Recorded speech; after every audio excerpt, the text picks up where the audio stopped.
এই ধরনের রেসিপি বাচ্চারা এতটাই পছন্দ করে চেটে পুটে খেয়ে ফেলে, এমনকি ভাত নিয়ে বসেও থাকতে হয় না, নিজের হাতেই খেয়ে ফেলে। বাচ্চাদের কথা বলেছি, আশা করি ছোট বড় সবারই পছন্দ হবে। এখন চলে যাচ্ছে মূল রেসিপিতে। এখানে 2টা মুরগি কেটে ভালোভাবে ধুয়ে লবণ দিয়ে ভেজে নিয়েছি। এই তেলের মধ্যে পেঁয়াজ বাটা দিয়ে দিলাম। পেঁয়াজ বাটাটি কিছুক্ষণ ভেজে নেব। তারপর আমি এখানে আস্ত গরম মশলা অ্যাড করে দিচ্ছি। আরও কিছুক্ষণ ভেজে নেব। তারপর এখানে বাদাম বাটা, 4-5টা এলাচ ভালোভাবে বেটে নিয়েছি। আপনারা চাইলে কিশমিশও এখানে বেটে দিতে পারেন। এগুলো দিয়ে দিলাম। পেঁয়াজ বাদাম বাটা ভালোভাবে ভেজে নিব। যতক্ষণ না পেঁয়াজের গন্ধ থাকে ততক্ষণই ভেজে নিতে হবে। ভালোভাবে ভাজা হয়ে গেলে একে একে মশলা অ্যাড করে নেব। ভাজা হয়ে গেছে। আর এর ফাঁকে আমি পেঁয়াজ বেরেস্তাও ভেজে নিয়েছি।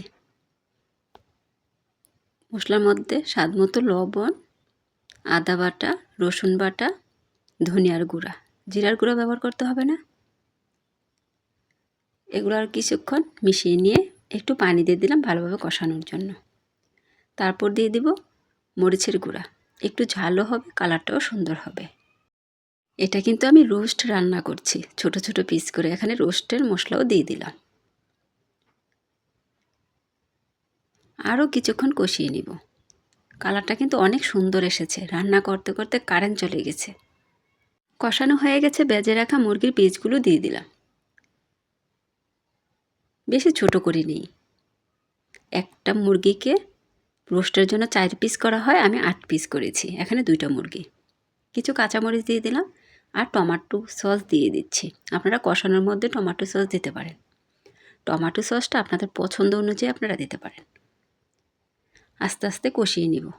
কারেন্ট চলে যাওয়ার লাইটের আলোতে রান্নাটা একদমই হলুদ দেখাচ্ছে। মুরগির পিসগুলো ভালোভাবে কষানো হয়ে গেছে। এখন গুঁড়া দুধ একটু গুলিয়ে দিয়েছি আর বেরেস্তা দিয়ে দিলাম। পরিমাণ মতো ঝোল।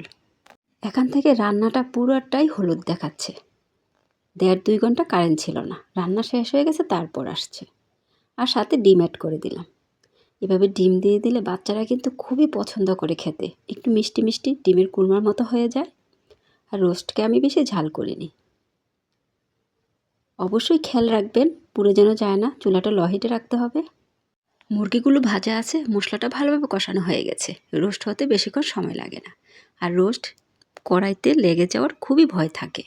মনে হচ্ছে আমি কোনো মাংসের একটা রেসিপি রান্না করেছি। যাই হোক, দেখতে যেরকমই হয়েছে না কেন, খেতে খুবই মজার ছিল। এতক্ষণ ভিডিওটা দেখার জন্য অসংখ্য ধন্যবাদ। আপনাদের মাঝে আমি আবারও চলে আসবো নতুন এক ভিডিও নিয়ে। ততক্ষণ সবাই ভালো থাকবেন। আমার জন্য বেশি বেশি দোয়া করবেন। সবার জন্য দোয়া ও শুভকামনা রইল। আল্লাহ হাফেজ।